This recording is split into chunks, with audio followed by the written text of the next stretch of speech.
Welcome to another Spreadsheeters video guide. You can find written instructions for these steps on the Spreadsheeters website. In this video, we'll see how to remove totals from a pivot table in Excel. Pivot tables are one of the most useful tools in Excel. They are built on a data source and are used to summarize data using aggregation functions.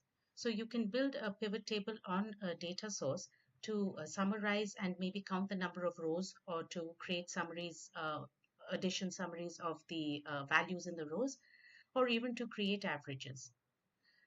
So by default, depending on the data, the grand totals are shown for both the rows and the columns in a pivot table.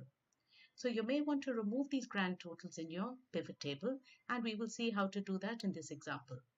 So here I have rows and with the AL, AR, etc.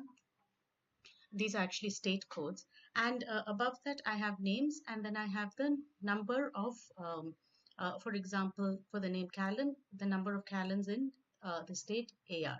So you can see by default the grand totals have been added both for the columns and for the rows. Now in this case I don't want to have the grand totals displayed. So to disable them, I select anywhere in the pivot table, and this brings forward the pivot table analyze in the design menus. So go to design menu. Under grand totals, I have options. I can switch the grand totals off for both rows and columns, or I can keep the grand totals on for rows only, which means for columns it's off, or keep it on for columns, which means for rows it is off. In this case, I'm going to switch it off for both. So once I click that button, both disappear. Of course, I can easily bring it back by selecting that option again. So this is how to remove totals from a pivot table in Excel. Please read the appended article for further guidance.